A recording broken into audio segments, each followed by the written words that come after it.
is one of many Malaysians that I know personally who's involved in humanitarian work. If you really would like to know about the person, you should follow our video.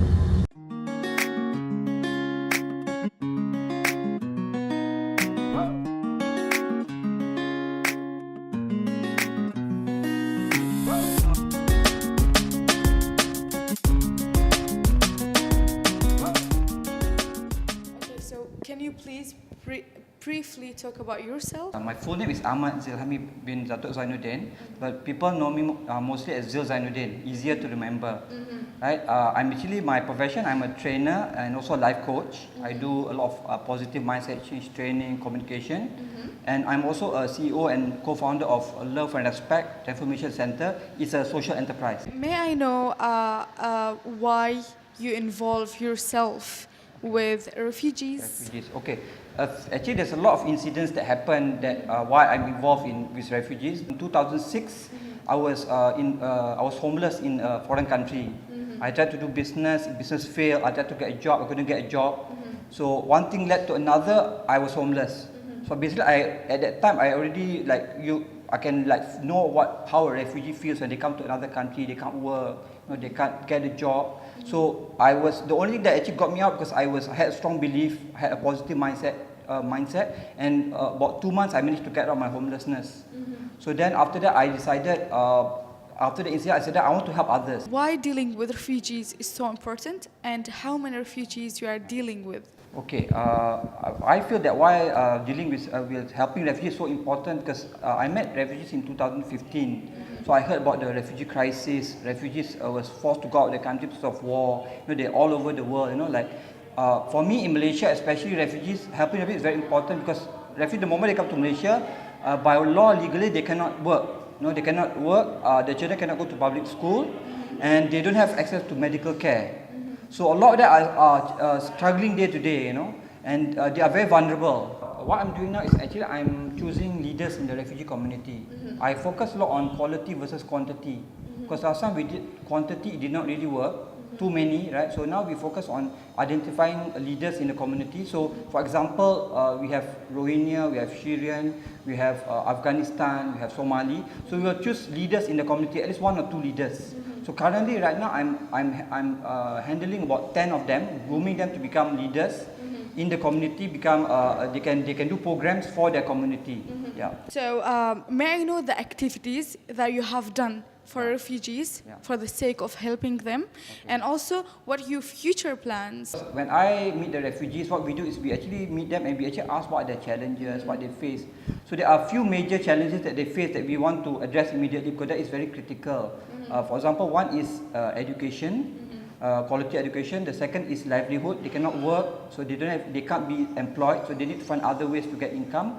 Another part is medical. If they are sick, if they have to go to the hospital, they have to pay anywhere from 5,000 and above, and they cannot afford it.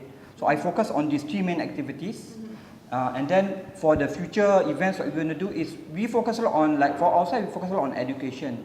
Because I believe through education, quality education, like myself, I've been through a lot of challenges in my life, but with self-development, self-improvement, education, I was able to get out. So I think that's what they need. They need quality education. So we have done what we do is we do positive mindset change. For example, refugees who have trauma, they have negative experiences, we do the program where they can, it's like a computer, you will reformat again, throw all the virus out. Then we work with other entrepreneurs who can teach them skills. We have done baking classes, we have done social media marketing classes. Whatever they want to learn, we ask them, and then if they want to learn, then we will look up for the teachers to teach them. Yeah. Do you have any suggestion for a long-term solution for refugees? Okay, I feel that what the refugees need is they need a sense of hope. They need to be inspired. They need to be inspired with education.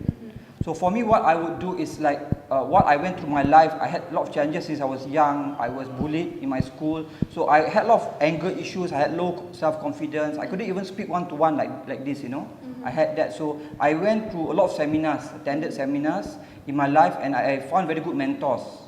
to be able to help me, to mentor me. So I think that's what they need. They need to find a good quality education, and they also need mentors to guide them where they want to go. For example, if they are interested to become a photographer, or they're interested to become be in the F&B business, then they need the mentor that's already successful to guide them, or else they'll be making a lot of mistakes, you know, and then it's a lot of waste of time. What do you know about the latest action that has been taken for refugees here in Malaysia?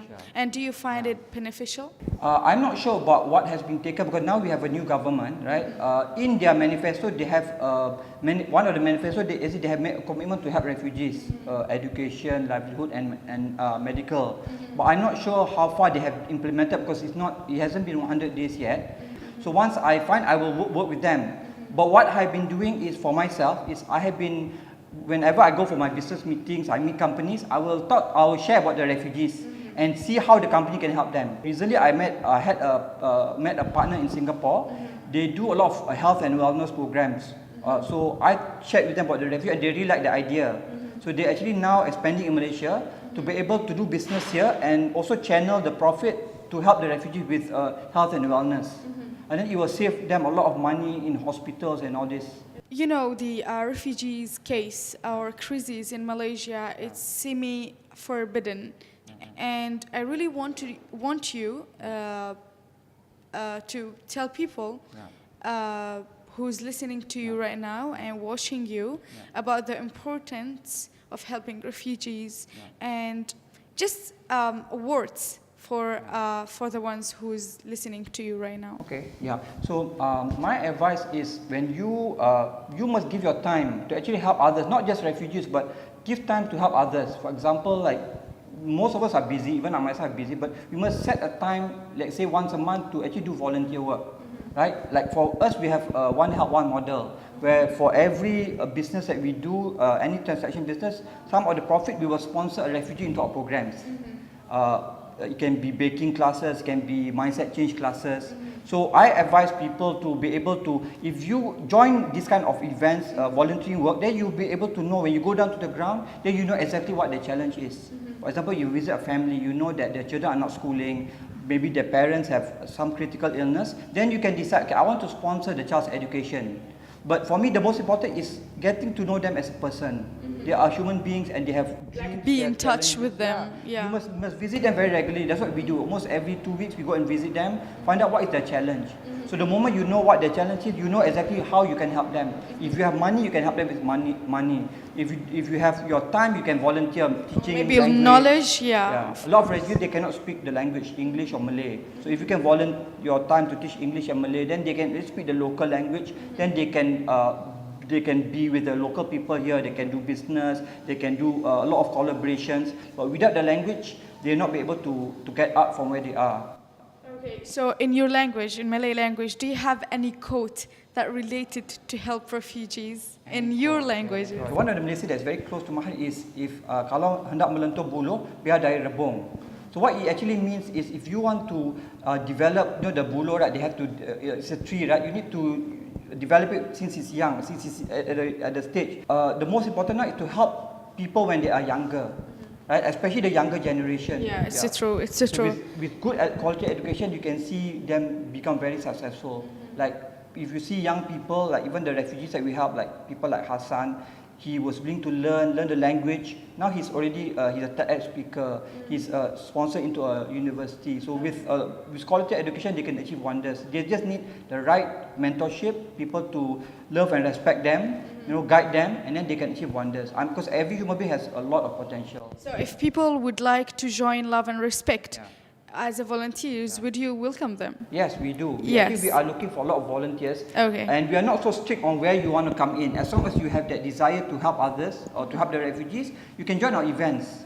Okay, we have our Facebook is Love and Respect Transformation Center. Okay, so we'll put all the links down into description.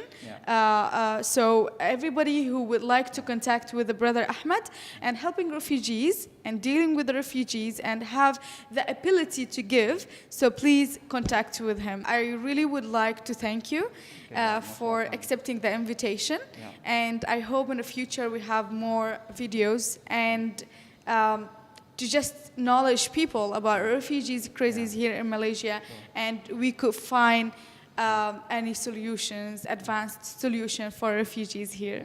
Okay, would you like to speak anything? Okay, as a last word, I would say that in order to help others, right, like myself, we must also help ourselves. We must really improve ourselves, ourselves and our families. Then we are in more position to help others. So I would say, work on ourselves, our knowledge that we have, our education, our akhlaq, our behavior. Then when you do that, you inspire others to do the same. Thank you, Ahmad. Thank you so much. And this is the end of the video. I hope you enjoyed it, and I hope to see you all in the future. Assalamu alaikum.